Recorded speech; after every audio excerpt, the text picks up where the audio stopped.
Good afternoon, everyone. My name is Andrew Cardwell, and today I will be talking about my paper entitled A Storm of Decision, The Case for Change in Beethoven Symphonies.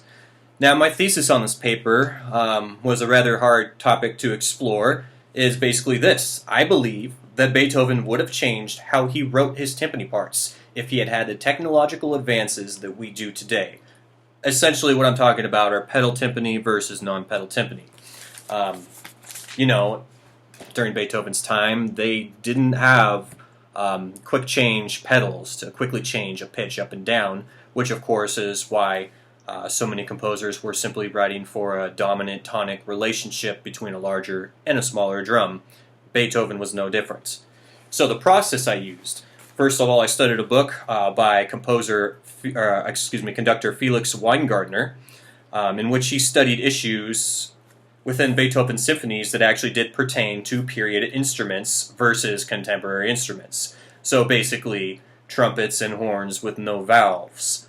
Now, Felix Weingartner is actually the first conductor to have recorded all 9 of Beethoven's symphonies and put them on CD or album or record. So, let's dig into it. We're going to start by looking at Beethoven's very first symphony.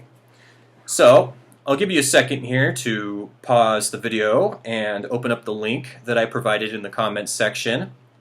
And if you have a score and you want to look, hey, that'd be great. Alright, so, in the exposition, the second theme, the second part of that theme, at measure 77 to measure 100. Now, at measure 99, the trumpets and horns jump up a ninth from a C to a D. That's a pretty unnatural leap, and the reason for it is that the period instruments actually lacked a clear low D natural. Weingartner actually changes instances like this, where he can put the second chair on that low F, for example. He never does this with timpani. 0 points does he ever make a suggestion for changing any notes on the timpani.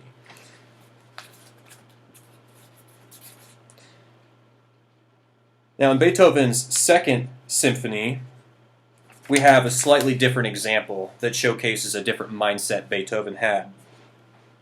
Now, I also have a video provided for this. During the slow intro, at measure 8, the horns split these octave E's, and then each one of them is written to a high F in unison. Now, the argument would be, couldn't you put the low F in the second chair, like I just mentioned? Well, Felix Weingartner doesn't suggest this. I wouldn't suggest this, and the reason is this. At measure 11, both of those unison horns that are on the high F then go to a high G.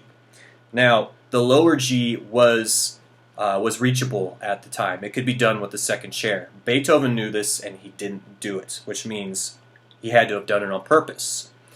And this is a huge implication because it's the most important conversation point if you're considering changing any pitches at all, especially on the timpani. You really have to ask and think and study what did Beethoven want to do? What would he have done?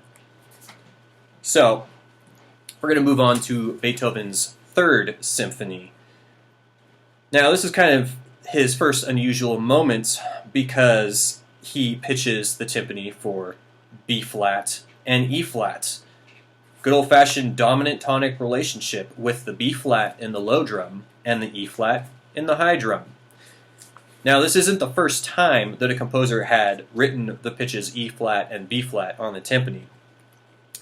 However, I cannot discover how many instances there were before this, but this is the most famous instance, the first one worth noting. So, we've established that B flat and E flat are unusual pitches for the timpani to be scored in. Okay. In the second movement of the third symphony, Beethoven pitches his drums to C and G. Okay, well, now we are back to C and G, which means there has to be a pedal change.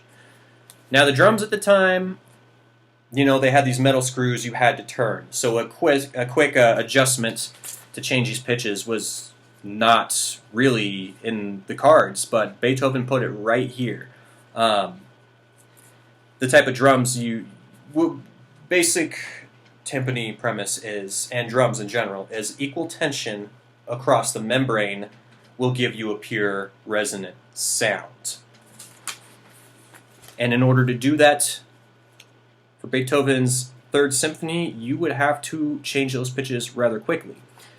So, then, what else we should probably talk about was actually Beethoven's timpanist, Ignaz Manker. We're not going to talk about him too terribly much because that's a whole paper, a whole different conversation on its own. But it should be noted that Beethoven worked with this timpanist almost exclusively. And Manker actually did premiere. It's believed he may have premiered the First and Second Symphony. We don't really know for sure. We absolutely do know he premiered Beethoven's Symphonies 3 through 8.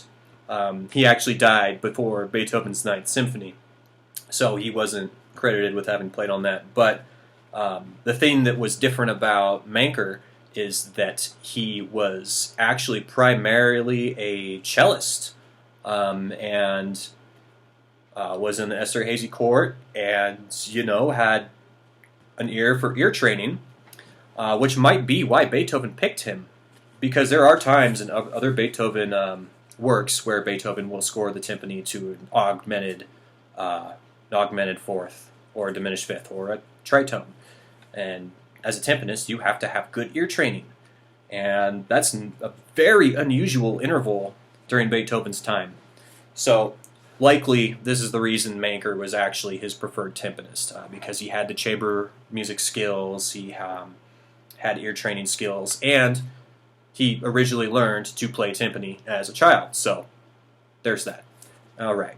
So, moving on. Oh, excuse me. So, one thing that should be noted, and I'm not posting a video for Beethoven's Third Symphony, but there's something I want to note in the development of the second movement. There's this devastating diminished seventh chord, and it makes perfect use of doubled woodwinds.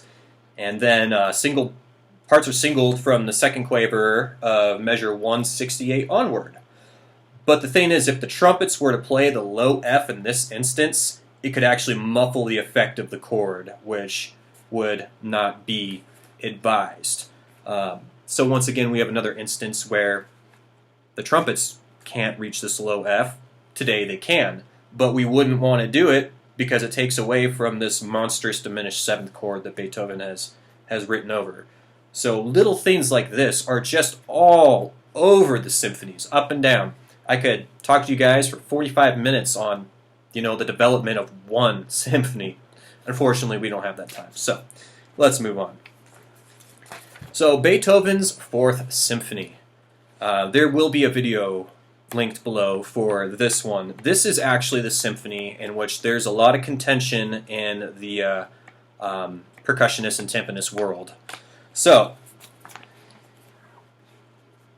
Beethoven's Fourth Symphony, in the first, third, and fourth movements, the timpani are scored for B flat and F. Well, F is the dominant in the larger drum, and B flat is the tonic in the smaller drum. Now in the second movement, he scores them for E flat and B flat being the dominant in the larger drum still. This is another instance where the change in head would have had to have been pretty quick, very concise. But it was written in there, and a lot of it is believed that Manker had a lot to do with how Beethoven wrote these parts. So, here's where the point of contention comes. There's a famous timpanist, Eric Remsen, who studied with Cloyd Duff and William Kraft. Cloyd Duff is essentially the timpani guru in our world. Everyone models himself after Cloyd Duff.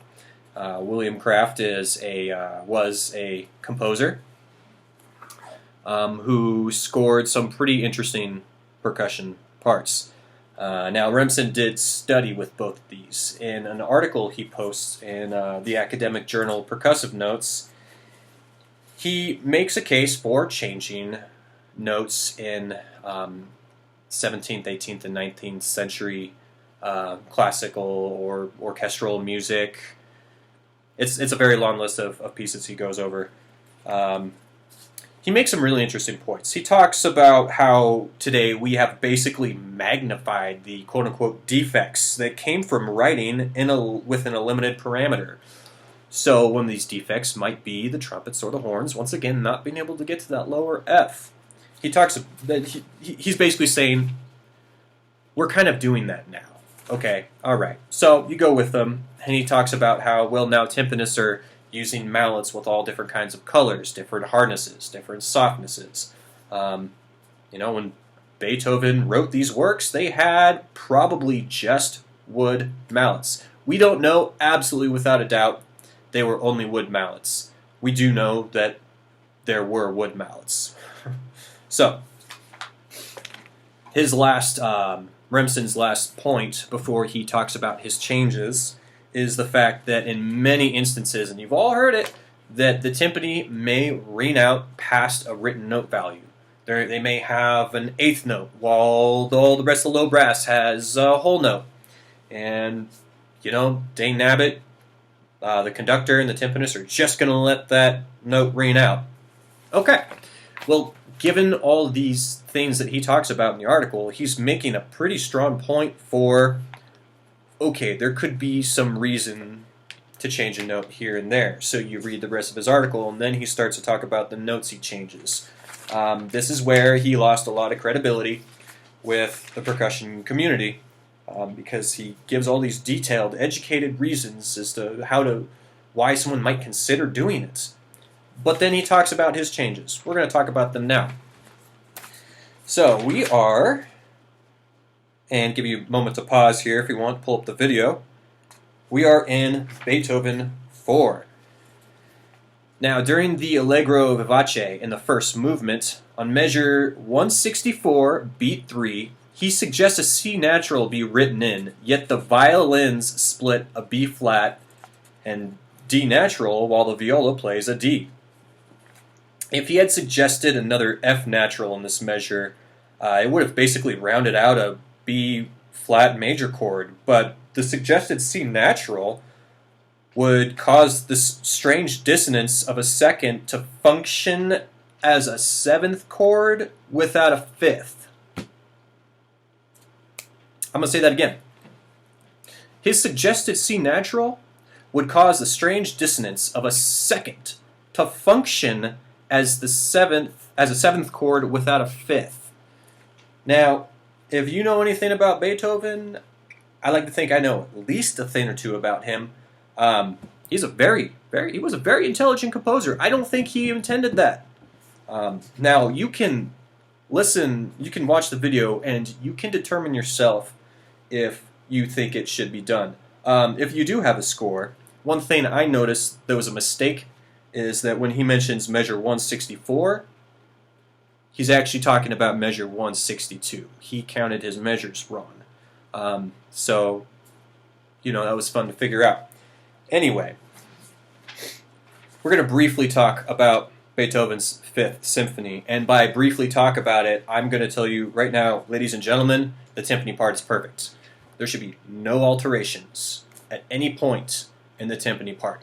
Beethoven wrote around the inabilities of period instruments. By the Fourth Symphony, and definitely by the Fifth, he had been finding ways around, not being able to put that low F in there, for example, And the Fifth Symphony is just a pure example of this. If you look at the second movement, the timpani are still pitched for C and G, even though it's an A, which makes that modulation to C major later in the movement that much more incredible. The second movement is a point of contention for Remsen. I'm not even going to tell you about the suggestion he made because it's not a good suggestion. And you know that might be subjective or what have you, but it is what it is. Beethoven's Fifth Symphony, the timpani part, is just perfect. Don't mess with it. Which brings me to the number one point of this video. Let's talk about the Pastoral Symphony, Beethoven 6. Obviously, his one and only programmatic symphony, if you will. Here's what he did different. Here's what he did really, really, really different here, folks. The timpani are pitched for F and C. Okay.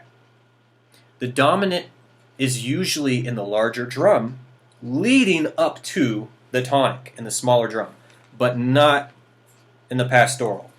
The tonic, the F natural, it sits in the larger drum, and the dominant, the C natural, sits on the higher drum or the smaller drum. This is very unusual for this time. This just did not happen. And if it did, we don't really know about it. If anyone knows about an instance where this happened before this, please tell me because I cannot find it. Okay, so following the conclusion of the subordinate theme, Part 2 on measure 55, the bassoon, cellos, double basses all play a C natural on beat 1 and a B flat on beat 2. The timpani are on C natural for both. I have a problem with this because by this point, Beethoven has proven that he is not just writing the timpani to be these climactic, heroic, or dramatic moments. He's using them as with rhythmic functions. He's using them in melodic functions. He's using them, severely in harmonic functions. And he has this knack to encase these things in these small, subtle contours, such as the one we just talked about from the C natural to the B flat. Before this point in time, in Beethoven's history, it was not possible to pitch a single timpano from the C natural to the B flat that quickly. It was not possible. I mean, even for the Sixth Symphony, it was not possible. Now, there might be changes he made previously, but that's a few measures to work out the tuning on a drum. You don't have half a second to tune a drum clearly. Now, this is a problem because this whole part right here is a contour. And the timpani are functioning not only in a harmonic sense, not only in a melodic sense, they're functioning as an all-inclusive sense. I mean, honestly, you could probably say these measures right here are the most important measures of the entire symphony. I say that because the timpani are not used in any movement other than the storm. So, ladies and gentlemen, I propose that Beethoven would have changed that pitch to a B flat. I truly, truly, truly believe he would have. At this point, in Symphonies 1 through 6, out of every single note, it's the only one, and I've looked at every note, it's the only one that makes sense to change. It's the only one that seems like he wanted it to be this note, but he couldn't do it. So for that reason, I believe that if Beethoven had had the technological advantages that we do today, he would have changed that note. A quick thing on Symphonies 7 through 9. By this point, he did have some more technological advantages. The drums were bigger. He did have access to them. And it's rumored he actually had some pedals. I would not change anything on 7 through 9. And if I did, I wouldn't talk about it here. Even in my paper, I discussed that those three symphonies are a discussion or many discussions all to themselves and have no place in this particular discussion here. So that's my presentation, folks. I hope you enjoyed it. I hope you enjoyed some of the links. If anyone wants to talk further about this or give me your thoughts on it, please do. Have a wonderful day and be safe out there.